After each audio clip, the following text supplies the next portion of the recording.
telling people a little bit about this whole idea of contacts. And do you know Scott Fraser at all?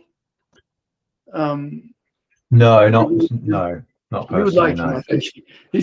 He's a neat guy. He's the new dean of the theological school in Bernathen. Okay. In the college.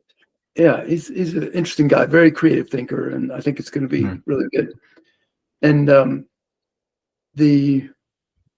I was telling him about this idea of people arriving at the edge of the new church ecosystem, and what are the ways to connect them to other people, and how do they kind of get knitted into the fabric. And he said, oh, sort of like a cloud to coffee then. And I thought, oh, that's kind of a neat moment for the idea. So I mean, I've done a couple of things in recent months. I have set up a WhatsApp group and a Facebook Messenger group for Southeast Asia. I came across a guy in Indonesia who was saying, who else in Indonesia reads Swedenborg? And as far as I can tell, he's the one. So, trying to connect him with other people, at least in the region, so, and then I've set up an Africa group as well. So as a way of starting to try and connect people. But if there's a one place, place people can go to, and the New Christian Bible Study page, the contacts page, is a great start. But of course, you've got groups and churches. We're looking at, as you know, on a more sort of an individual level, especially for those people who are not living close to a church. Right. I mean, this is one of the big problems we face in Australia, really.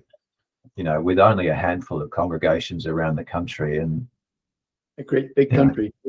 And it's a big country. Now Africa's a lot the same from what I can see. I mean, America too. I mean, they're really even America, the most densely populated Swedenborgian place, but it's still pretty darn sparse. So we had a guy yesterday or the day before in Orange County, just south of LA. Is there anybody in my area? And nothing on the map. I contacted Mark Perry in San Diego and said, who's the closest? And he said, I am. So, I'm connecting them, and that works. But it would be nice if it was. There may well be other people in Orange County that we don't know about, and it'd be nice to kind of, sort of fill that in a more automatic way. So, look, I don't know who else is coming along today. I know there are 7 people on the Facebook group expressed an interest, but I think we'll get started, and hopefully others might pop in. But if not, some people will catch up on the recording afterwards. Okay. I got my AI just to suggest a basic meeting outline, which I'll just share here, and we'll go through some of these points and see how we go with this, and just see where we get. Great. So Howard Thompson had mentioned Nomad podcast as an example, and of course there's a New Christian Bible Study, your map. Who we got? Hey, Howard. There's Howard himself. Boy. Yeah, I mentioned his name and he turns up. That's like thought bringing presence. Bang! It was just like that. We're already in the spiritual world. Sorry, Howard, I don't know if you've met Laird Cooper. He's my colleague here in Pittsburgh, and he grew up in Bernathen, but he was smart enough to marry a Pittsburgh girl and come this way. So many are smart enough to leave. So, nice to meet you, Laird. Yeah, you as well. Sorry. So Howard, I just mentioned the fact that you had talked about the Nomad podcast. Yes. And they've got a similar a worldwide contact They've called it a listener map, I noticed. Yeah, I like that. We took a look at it, and yeah, it's a nice model, I think. So yeah. And another one, a couple of others have been suggested to me. The Life Church, I think that's your suggestion, wasn't it? Yeah, I think they've just been very successful with their YouVersion app. So I went to look at what they were doing, and they do have some nice things going on. So I thought it was a good one to at least look at, because they've been successful. And another one that was suggested to me, I'll just show it, came through in the last day or so, was this Work Away, which was about connecting with travelers going to Canada. Maybe wider than that. So connecting with global travelers. So I mean, look here, it shows people connecting into this website, a couple of times a minute. So there was another way, another example of what we were looking at. Yep. So one of the things on my mind has always been eligibility criteria, gatekeeping, and part of this for me is just making people aware of their own online security. The fact that we're talking about putting contact details up, and making them available in some way to people. How do we make sure that people are online safety aware at that point? Obviously, to have a person who's a gatekeeper is a lot of work. I mean, you currently essentially do that in your Christian Bible study, don't you? You've got a person that filters through. And when we're talking about a limited set of groups, then that works. That's okay. You're not going to be adding too many groups too quickly. But when we talk about individuals just registering an interest in Swedenborg, here's Jack. Hi, Jack. Hey, Jack. Oh, Jack hi. from the Jack, hey, how are you? Hi, Steve. This is Laird Cooper. He's one of my colleagues here in the U.S. I don't think you guys have met, but you've probably seen each other's names. So, yep. Great. So, look, what ways of I guess raising for people's security awareness, and their own personal safety online, all those sorts of issues, I think is important. And then do we have a system that says that sort of vets people and says, well, you have to be, we're looking for certain criteria for you to be put on this contacts page or to have interacted with it. But becomes difficult. But that's one of the questions in my mind. I don't know if anyone's got any thoughts on it. Do you mean sort of vetting the inside contact people or the outside contact people, the inquirers, or both? Potentially both.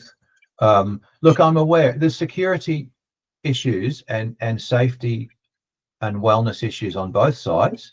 So someone going to the map and looking for a contact is going to want to know that the person they're reaching out to in the local area is a genuine reader of Swedenborg, right? Yeah. But also someone who's posting their information online wants to know that their information is not going to be abused, but they also want to know that people reaching out to them have a genuine interest in Swedenborg. Do you see? So it works both ways, and I feel we have to do something to cover the concern. Yeah. If it's that it becomes a free-for-all page and anybody can register, at least we need to raise the issue in people's minds so that they're aware. Okay, I need a certain amount of personal common sense when I am putting my details online, when I'm responding to someone's inquiry. Yeah, we were talking about that a little bit, and we had a bad experience recently. A guy named supposedly Mike Wilson from the UK reached out, sounded vaguely plausible, and turned out not to be at all, and tried to, I got alerts from my personal credit card, thing got to be really careful. And maybe screen names instead of real names to start with, or some kind of cutout where it goes through a vetting process before the information is shared, something like that. So then as soon as we talk about a screening process, then you can see we start to increase the amount of work associated with a page like this, especially if you're talking. I mean, ideally, once it's successful, we get a lot of people on this page. So therefore you have a lot of people potentially being screened. Those are the issues in my mind there. Laird? Obviously, a more stringent screening process is going to put a bigger barrier between people wanting to connect. So that's the other thing you got to weigh. Sign up and all of a sudden we're asking for their, proof of residency and this and that. They're just going to go away probably and say, not worth it. So it's a fine line. I kind of like what the Nomad approach is, where they really just stay out of it and they say, you can connect. We encourage you to, have a number of conversations before you meet up. And if you're going to meet up in a public place, and my gut says that's, where we can do a few things, a few checks would be good, but I would kind of recommend staying on the side of we can't do it all. And okay. So this is the Nomad page, and you can see that they've got some advice, safety guidelines. Be useful stuff to have. Hi, Howard. Yeah, I was just thinking, I wonder if there isn't a point where I agree we do want to keep our side of it, the work, to a minimum. At the same time, I wonder if we don't want to not have it as a free-for-all, and just the map isn't identifying everybody, but if in fact there's, 5 people within a reasonable geographic region, then that pops up as a dot where there are connections or could be connections, and then the door gets open to those people contacting each other. Okay. So there's a level of processing going on in them behind the scenes in the map. What's happening? Okay. Just a thought. Yeah, an interesting idea. Steve? Yeah, I mean, I like Howard's idea. And something else we were thinking about is that geographic region is one sort of stratifier, but people might also want to stratify by language. What's their most, like if you were a Chinese expat in Australia, you might be more comfortable talking to somebody in another Chinese expat in the Philippines than an English speaker in Melbourne. I don't know. Maybe. Good point. Yeah, that's an interesting thought. So that would be a kind of things we would collect would be maybe geographic, language, interests. So if you're interested in life after death, that it might not just be who you're close by geographically. It might be who you're close by spiritually, I guess. At least in terms of interests. As one of the first things. Yeah, we do connect by loves, right? Yeah. And time zone is another thing too, which similar to geographic, but it's a kind of a another another stratified. Well, I was just thinking when you're recommending contacts or steering people, those would be some of the factors you'd like to have data on. Yeah, well, it various interesting ways of connecting people. I just want to say hi, Lisa. Hi, Jack. Give you opportunity to say anything if you've got anything you want to add here, or feel free to jump in whenever if you've got something to add. Oh, hi. I have two thoughts. One is the fewer pieces of data you collect, the less likely anything serious can be stolen. So that's good. But also, is it going to be a website? Because it might also work better as an app. Mm-hmm. Just saying. I don't know. Yep. That's all I was. Yeah, that's fine. Look, let's go on to the mapping solutions, which is the next part of my little AI agenda. Steve, we talked about the possibility of this being on New Christian Bible Study. Is that what you're hoping to be able to do, or are we talking about something that's entirely separate? It's a good question. I was sort of imagining a kind of a layer, a data system layer that everybody could share. And I don't know how different entities feel about it, but for example, say somebody came to a New Christian Bible Study page and they were in Melbourne, I'd be really happy if they connected with you. You know, I don't want to keep them in my sandbox and not let them, you know. So, but I think everybody would need to think about that and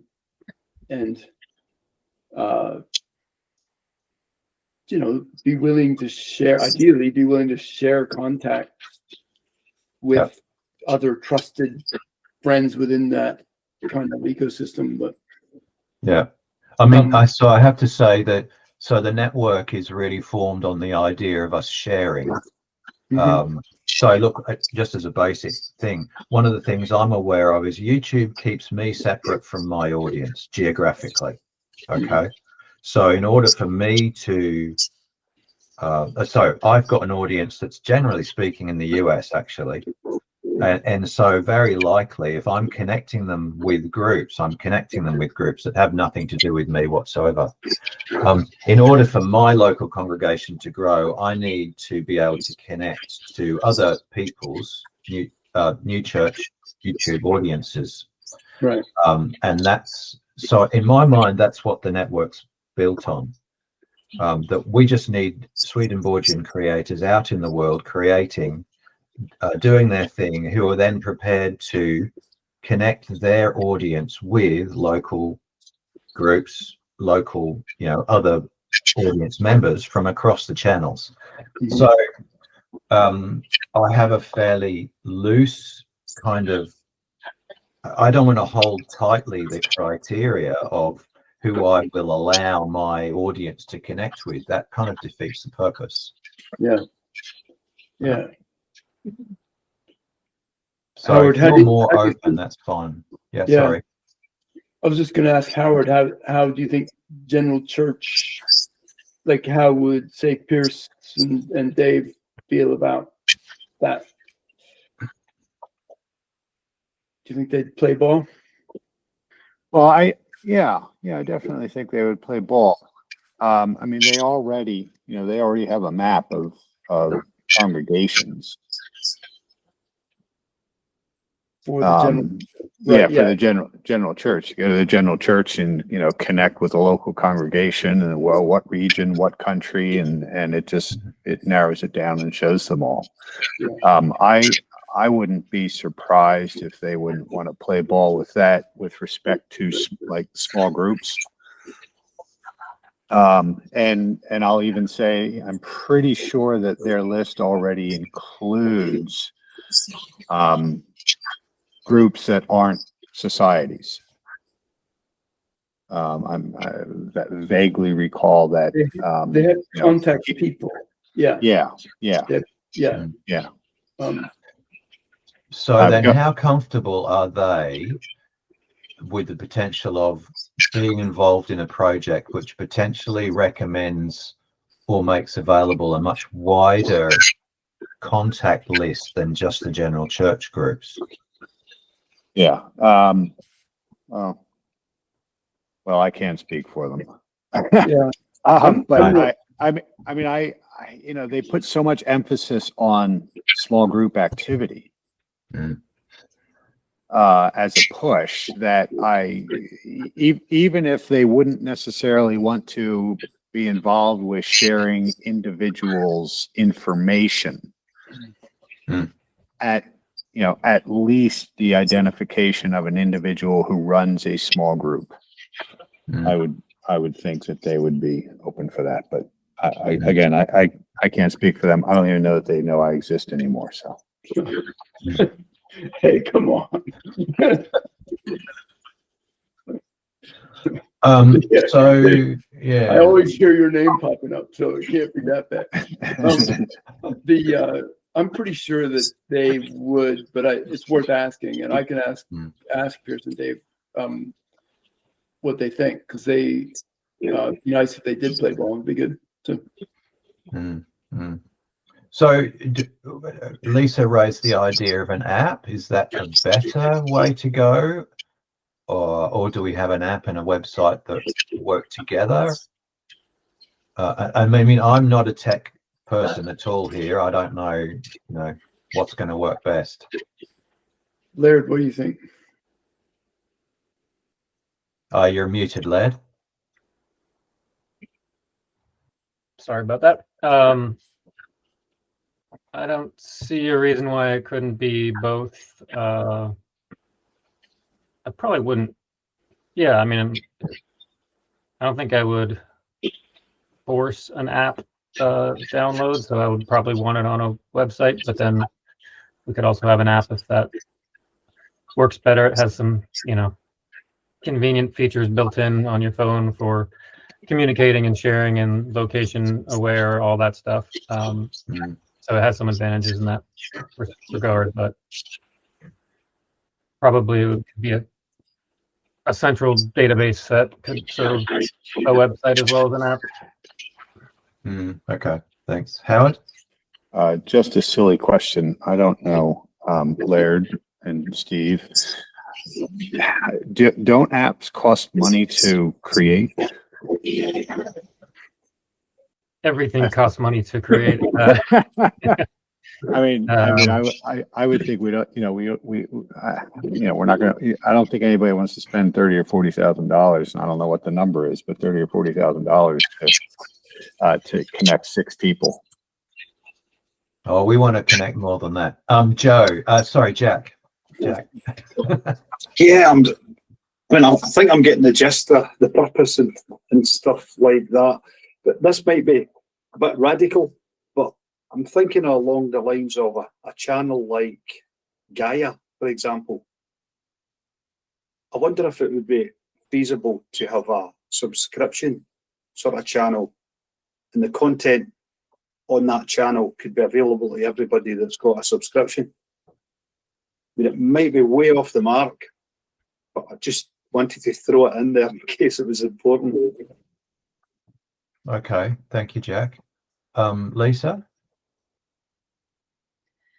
I was thinking that an app might have more fun features, especially for younger people. So I was thinking you could make Swedenborgian Pokemon Go, where if a Swedenborgian comes into your general area, you get a little alert on your phone, and you'll be like, hey, somebody's around here. I don't know. I think it would be a fun thing. Swedenborgians are not very common, right? So, or readers of Swedenborg, I don't know if you want to make it strictly that they have to be affiliated with the church, or they just read books. Or do you want it so everybody who joins your site is a believer in a religion, or is it just if anyone is a fan of the books, it could be like a book club kind of thing? Because I feel like you could have everything in the middle of those two things. But it would still be interesting to have conversations with those people. So I would like an alert that goes off if somebody comes into my area, especially if I'm out in an isolated place and not near Bernathen or a place like that. So that's my idea. Yeah, it's an interesting one. To answer your question, I would tend to go the wider option. So we're talking about readers. We're not necessarily talking about people associated with a church or a church, particularly denomination, because game plan, looking at the future, my hope is this will cause the creation of groups and ultimately lead to, well, whatever it leads to, something more interpersonal contact. If it creates church groups or reading groups or whatever, that's great. That's what I hope it'll do. Okay, but some good ideas there. Steve. Yeah, just to comment on Lisa's thing. Do you have the Swedenborg Reader app on your phone by any chance? I do. I do not. I do. Okay. It is the Swedenborg Reader app. So we built this app, and it lets you download any of the writings that you want to read in something like 25 or 30 languages. And you can read and share and bookmark and make notes and various fun things. Yeah, there, Howard's got it right there. So, and it's got the chat bot, so you can ask it questions. So, if we were going to do something like that, if we were going to do something like that, we'd probably build it into the app and some kind of communication with a server that knows, knows who the people are. And then if you choose to have your location shared and turn on that feature, it would say, hey, Lisa, this Swedenborgian just showed up, and here's how you get in touch if you want to. So. I will say that was a problem for me in college because the internet hadn't been invented yet. And I think what I did was I wrote back to whoever was in charge of the young people that year in Bernathen, and I said, hey, I'm in Minnesota at college, and the people here think we're extinct. Like, I wasn't able to find I had been misled about the level of knowledge of Swedenborgianism that would be there when I arrived. And it was basically non-existent except for the comparative religions teacher who was like, Swedenborgians? I thought they went extinct around the turn of the century. And I said, oh. So it would have been great. Like in later years, I found out that there were actually maybe a convention group out that way that I could have connected to, but the general church only chose to inform me. Maybe they didn't know. Inform me that their person was the closest person was in Ohio. So I was out of luck. But I don't want any of today's kids to have that experience. So I would love it to see some kind of thing that would help them with that. And also eHarmony did not have Swedenborgianism as a religion you could connect on. So dating apps, just no good. We need our own stuff. I think I think a dating app is actually a good potential use of this kind of thing. Obviously you got to be super, super careful about that, but I can see that. Or even if you didn't formally advertise it that way, if it had functionality that allowed for that kind of meetup to happen, it would be a big improvement over the nothing that we've had so far. Right. So, imagine, like, Jack, you probably have events at Pearly Chase where you might like young people to come and meet each other, right? So, so that'd be a neat thing. I mean, it's interesting you mentioned dating apps because that's the kind of, I had never been on a dating app, okay? but I imagine they have certain protocols in terms of, you know, and letting people know about personal security and all that kind of stuff. So maybe we need to look at dating apps and see actually how they do that. As one thing. Another thing, I wonder, is building that location functionality into the Reader app perhaps one of the easiest things we can do to get something like this going?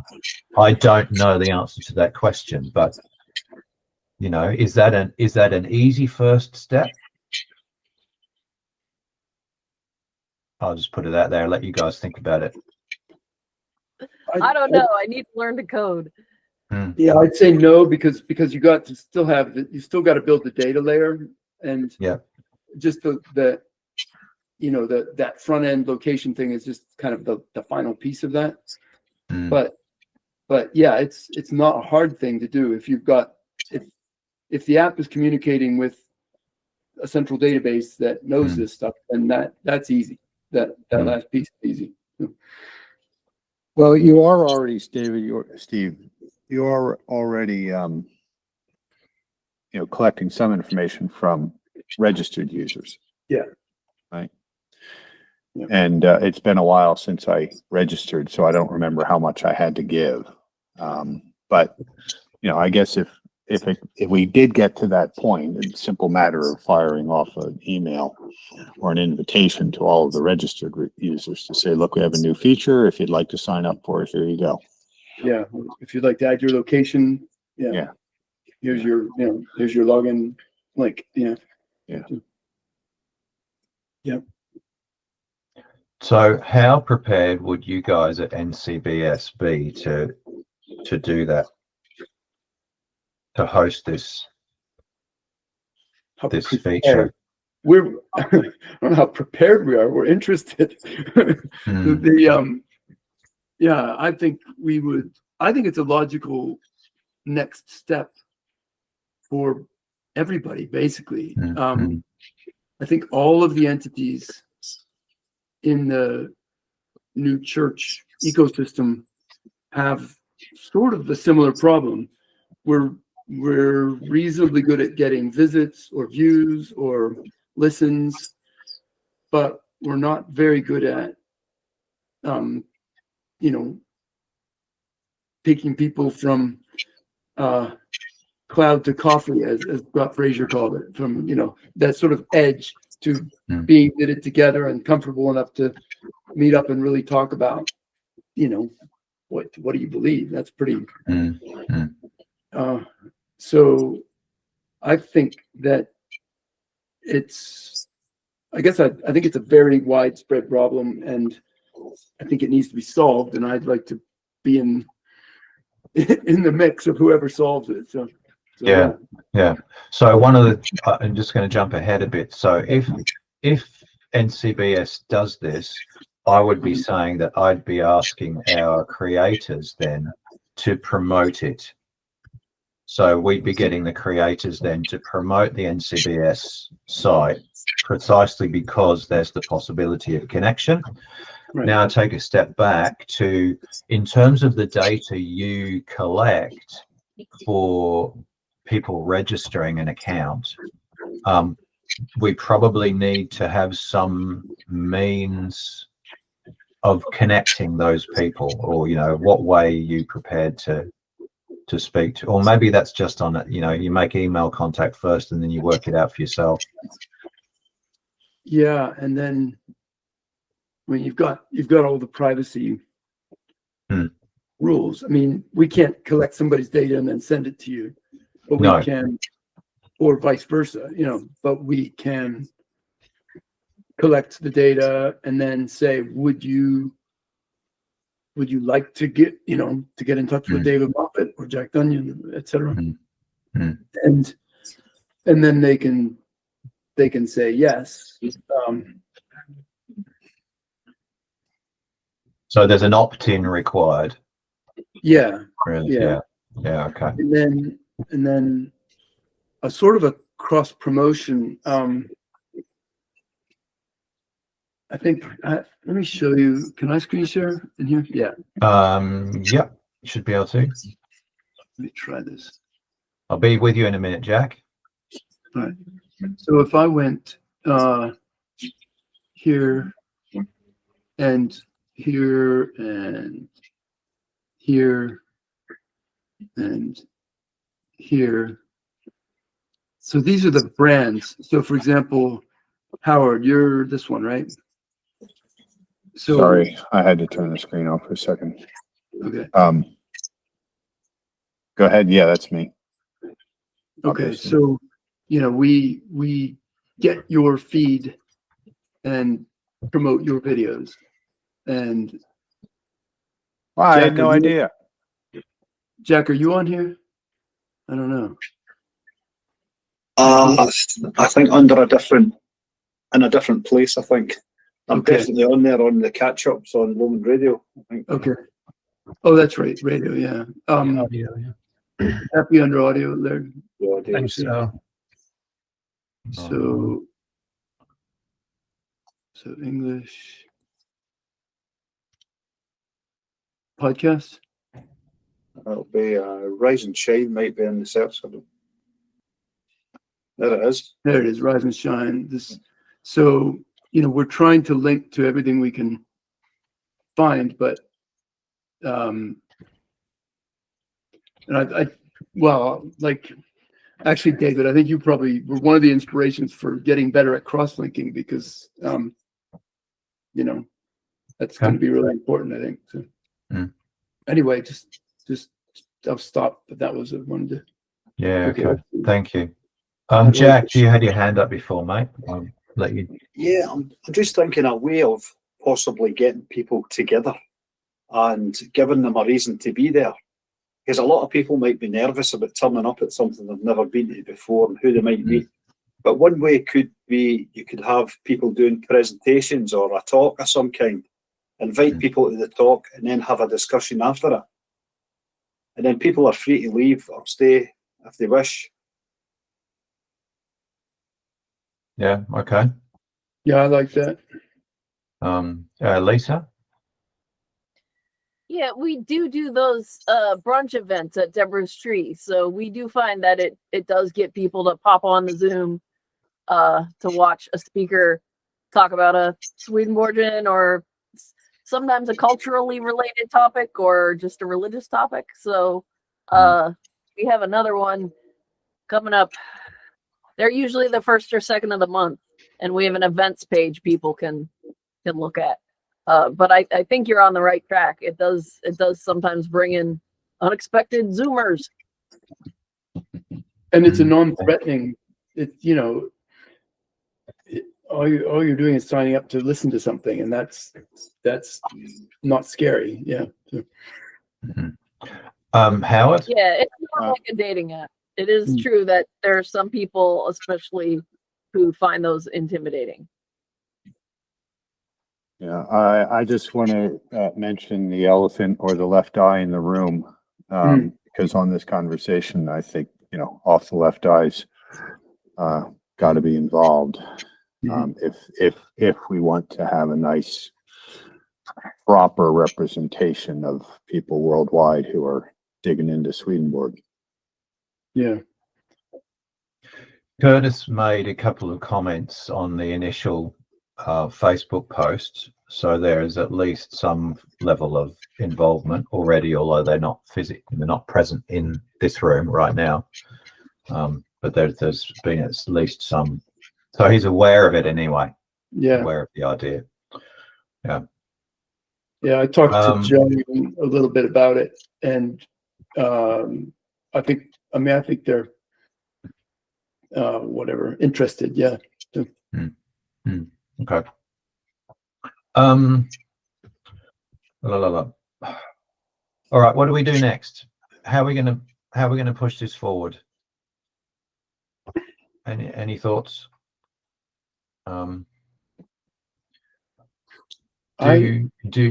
Yeah, Steve, go ahead. I'm talking too much. I'm not raising my hand enough. So somebody else go first.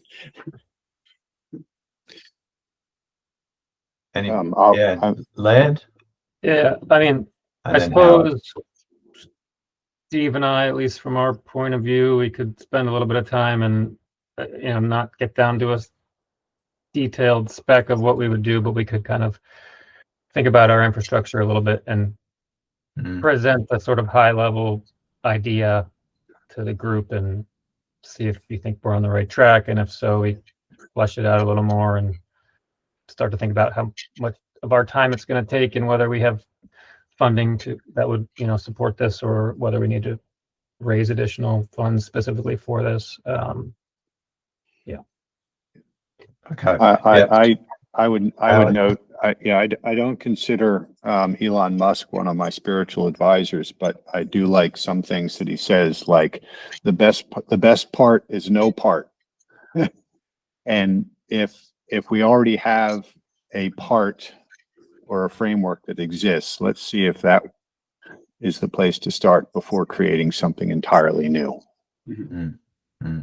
That makes sense.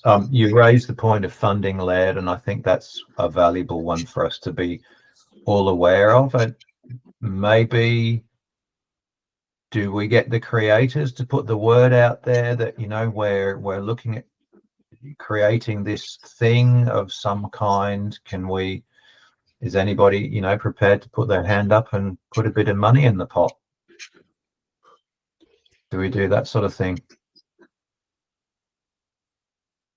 Lisa. One thing is sometimes there are funds that have grant applications, and you can write to them. I know Convention has a couple. Glencairn has one.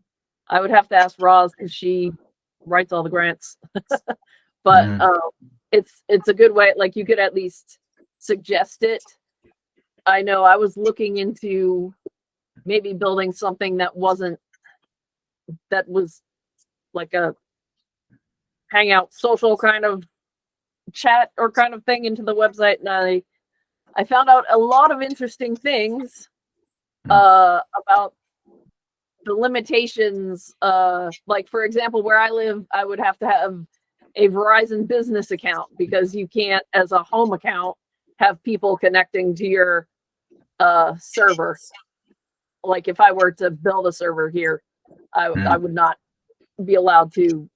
I would have to change accounts. So there's a lot of little barriers along the way. And one thing you could do would be to try to figure out what all those are and make a list of them, and then see if you know people who can help you cross them off. Maybe somebody would write a grant, and somebody else would donate money, and somebody else would have an account where they have a business account at their house where they can host it, like stuff like that.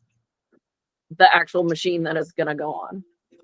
And then if you're in certain countries, the internet is regulated, right? Who's in England or somewhere? Scotland. Yeah. So you would also have to make sure that anything you made would comply with the applicable laws. So that might be an argument to host it somewhere in the Wild West of the United States. I don't know. Okay. Thank you. Steve? I mean, Lisa mentioned Glencairn and the Osborne Foundation. Their deadlines are coming up fairly soon. And like one they might even be in December. People like synergy. Donors like synergy.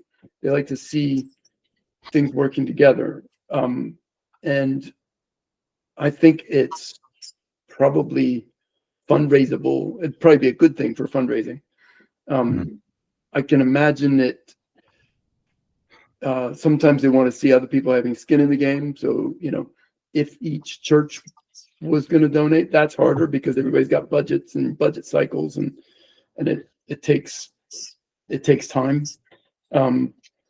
But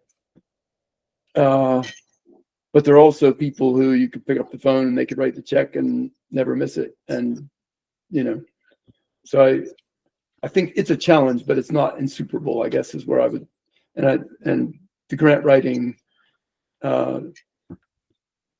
Yeah, I saw Roz at that symposium in Bernathen on Saturday and had a nice chat with her. So, if she's good at that, we could tag team with her or something like that. So. Thanks, Steve. Howard? Yeah, and Steve, I would just say that we've done what we can to support the good work New Christian Bible Study from down here, and I would think that there'd be some additional resources available for something like this. We're small in the world, but we really want to encourage people to get together. Yeah. Jack? Yeah, I think there's a lot of people out there that are visionaries and they know what the future holds and so on, and that maybe wouldn't be able to contribute any technical stuff, but I'm sure they would be sympathetic to this kind of thing going forward. And I feel as if our church in the UK would certainly be, I think, sympathetic. Yeah. If that's the right word. Yeah. I'm going to ask a question that's probably impossible to answer. What ballpark figure are we talking about in terms of financial resources required to develop this? Pretty early to answer. Yeah, I don't really have much of a vision yet. I mean, I've got some ideas, but I do think that we could get something with basic functionality working without a huge amount of effort. Just, something along the lines of the Nomad thing where you just opt in to have your dot on the map and you can have some sort of basic contact with the person. And then obviously the scope could get more and more complicated, but that kind of a basic thing feels not too big, but we'd have to think of that first. Yeah. And it that's good too, because then it builds momentum for the fundraising. People can see, okay, this is, I see where you're going with this, and it's easier for them to visualize the next thing. So we can.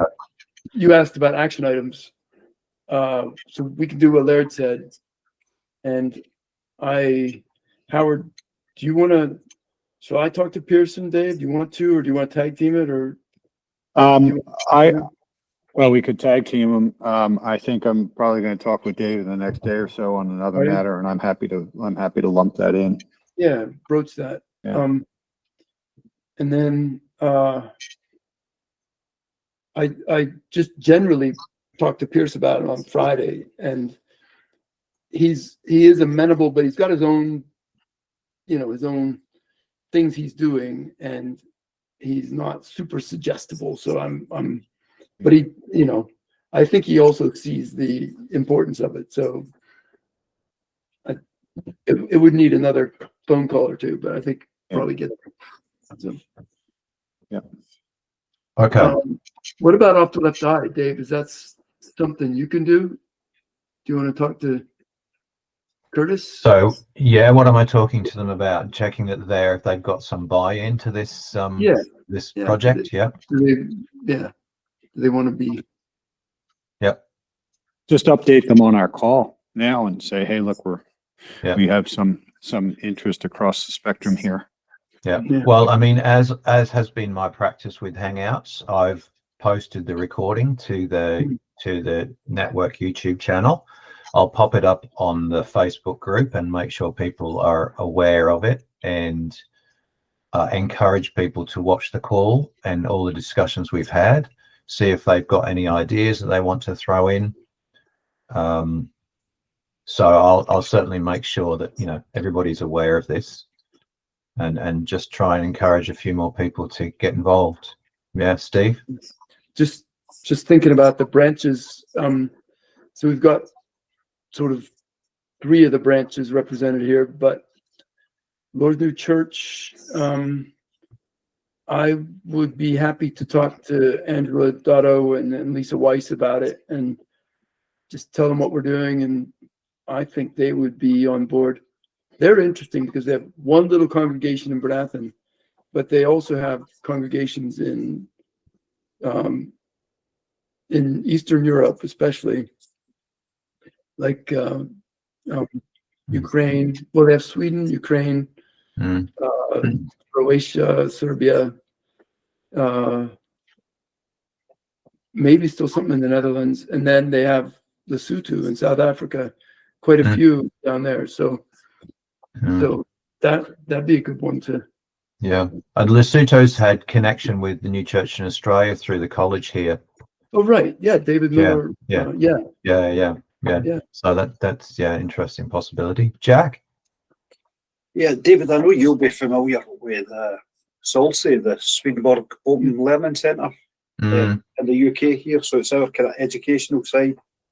Well, the sort of education director of that would be Robin Wildridge, and Robin and Chris Chambers and other people at the college are trying to move forward with podcasts and different forms of reaching out to people with educational sort of needs. I just wonder if maybe it would be worth talking to Robin and asking them if they've got any interest in this kind of thing, because I know they're reaching out to a lot of people through our website and doing starter courses and things. So they might have a few contacts and might want to be involved in some way. Okay, throw them into the mix too. Are you going to reach out to them, Jack, and just have a chat? Yep. Yeah, I'll talk to Robin. Yeah, that'd be great. And then I guess the next thing is, are we going to meet again about this?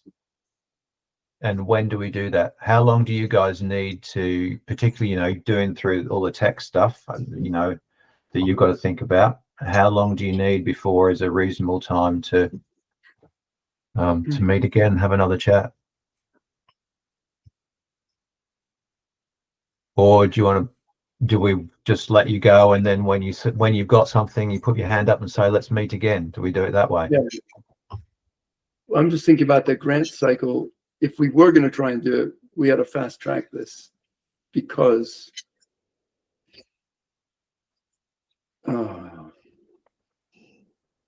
Laird, what do you think? Do you think we could design something, rough design, and meet again next week? Do you think that's crazy?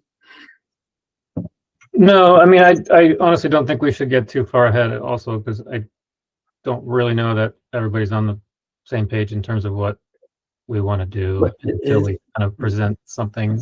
So it'd probably be good if we only have a rough draft before we talk again. Okay. Do you want to meet again in a week? How's everybody with a week's time? Let me just have a look at my diary. I'm usually okay at this time of the evening. For me, it's nearly 9 o'clock. It works okay for me. So others. All right. Well, let's do it. Let's lock in a week's time, same place. I'll pop something up on the social media website, Facebook page. See if I can get a few more folk to come along and see how we go. I'll be interested to hear what you guys come up with. Yeah, we'll circulate something ahead of time if we have it. So. Yep. So. And if we're just touching base, we don't need to meet for the whole hour. If people are worried about time commitment. Yeah. No. Is everybody happy to share emails? Yep. Yeah. Or the other way to do it is you just send me an email and I'll send it out to everybody. The only email address I don't have is Laird, but I could do that through Steve. So I'll send that to you. Yeah. Yeah, fabulous. Okay. All right. Okay. Anybody, anything else they want to say at this point? I think we've got a bit of a way going forward. Yeah, Lisa? Was there any questions you guys wanted to ask other people about your idea? I know I've suggested things, and I want to clarify that I definitely don't mean you should do all the things I just suggested. Like, I can understand that it would be cool to make it sort of in modules. So first you get one thing working, and then you get another thing working if you want to expand on it. Yeah. But I wondered if you had any questions for would it help you to pitch your idea and then have us react to it, so that you would know how to pitch it better for grant writing or something? I think, well, I mean, I don't think we even have an idea right now. I mean, we got some pieces of ideas. What's the term Trump used about his healthcare plan? We thought have about a ideas or concept something. of a plan. Concept of, Yep. but I guess maybe in our next meeting, that's kind of what it will be, you know, as it starts to form, and then we'll get your feedback and see if it is fitting the kind of goals of everybody. Yeah. Half-baked Okay. ideas, or maybe quarter-baked, just a little bit of baking. Yeah. I'm still mixing the batter. Do you guys, in that thing that David, in that transcript you sent me, there was a lot of talk about detecting new Swedenborgian, you know, proto Swedenborgians, either before they arrive or, you know, or almost like a marketing advertising thing. Is that in scope for this talk, or is this more about somebody has arrived and we're gonna connect them? Okay, so in my head, it was someone gets onto a YouTube channel or a social media channel, finds out about Swedenborg, wants to know a next step, wants to make contact with someone else who's a reader. So it's and they go looking for a resource to say, I want to connect with other readers. That was what was in my head, but it doesn't exclude the possibility of other ideas. But it's a good place to start, though. Yeah. I think that's a good place to start, and that's more. I wouldn't say that we are expert advertisers or prospectors for, you know, unknown proto-Swedenborgians. I'd like to be. I don't think we are right now, but I do think we can do the connection piece pretty handily. So that, and that's probably a good place to begin anyway. Yeah. Okay. All right. Look, I'm just going to say thanks for turning up today and joining in the discussion. I am really excited about the possibility of getting this going. I think it'll be a wonderful resource.